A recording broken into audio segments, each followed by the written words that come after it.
Ready? আচ্ছা ঠিক আছে।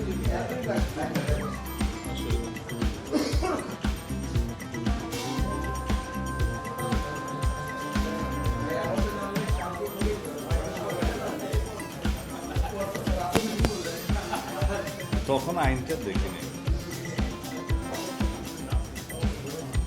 কালকে কে কোশ্চেন করেছিল? কালকে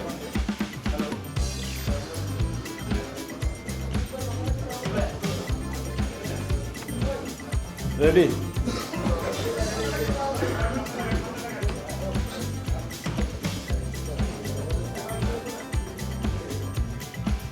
বিসমিল্লাহির রহমানির রহিম। প্রিয় সাংবাদিক ভাই ও বোনেরা, আসসালামু আলাইকুম। গত কয়েকদিন আগে ভারতের পার্লামেন্টে মুসলিম ওয়াকফ সংশোধন বিল 2025 নামে একটি আইন পাস করা হয়। আইনটির বিভিন্ন ধারা বিশ্লেষণ করে আমরা দেখেছি ভারতের সংখ্যালঘু মুসলমানদের অধিকার খর্ব করা এবং বৈষম্যমূলক আচরণের চেষ্টা করা হয়েছে এই আইন। ভারতে মুসলমানরা এবং বিভিন্ন মুসলিম সংগঠন এই বিলকে অসাংবিধানিক ও রাজনৈতিক উদ্দেশ্য প্রণোদিত বলে প্রতিক্রিয়া ব্যক্ত করেছেন। ওয়াকফ হল ইসলামী দানের একটি প্রাচীন ব্যবস্থা।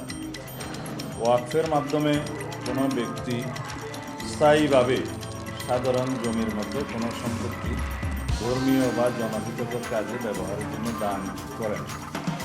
এই ধরনের ওয়াকফ সম্পত্তি বিক্রি করা বা কারো নামে হস্তান্তর করা যায়। ভারতের জনসংখ্যার 14% অর্থাৎ প্রায় 20 কোটি মুসলমানদের ধর্মীয় ঐতিহ্য, অধিকার, সংস্কৃতি ও স্বার্থবিরোধী এই আইনকে অপব্যবহারের যথেষ্ট সুযোগ রয়েছে, যা ইসলামী ধর্মীয় প্রতিষ্ঠানসমূহের পরিচালনার ক্ষেত্রে ব্যাপক বিপর্যয়কর পরিস্থিতির সৃষ্টি করতে পারে। ভারতে ওয়াকফ বোর্ডগুলোর অধীনে প্রায় 10 লক্ষ একর সম্পত্তির মধ্যে অধিকাংশই ব্যবহৃত হয় মসজিদ, মাদ্রাসা, কবরস্থান ও এতিমখানার মতো জনকল্যাণমূলক কাজে।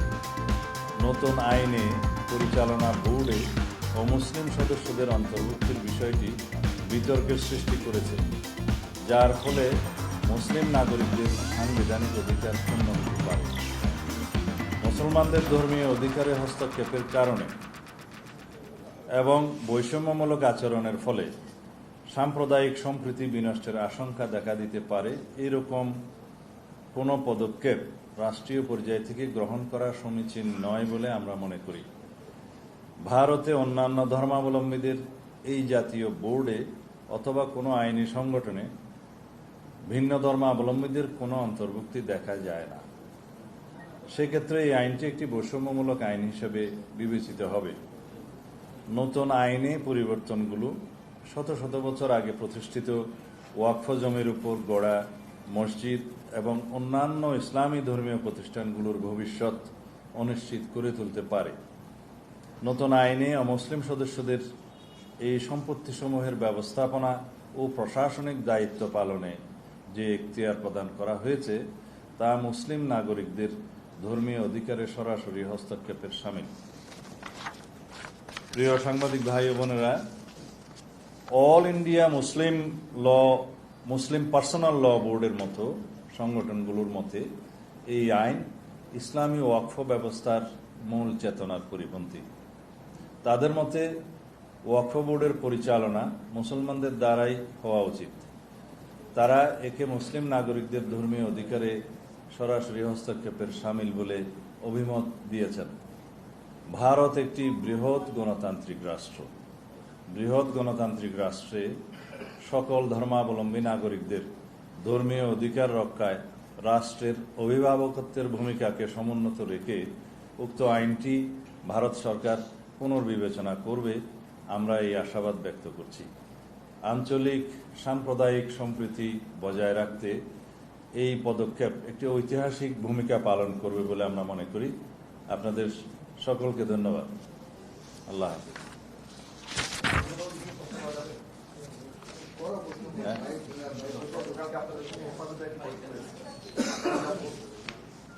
এটার উপরে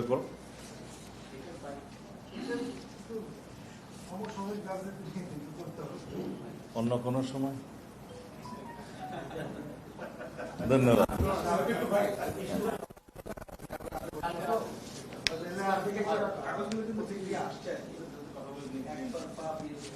এটা আবার বলবো, এটার উপর, এটার বাইরে না, এটার মধ্য দিয়ে করা যায়।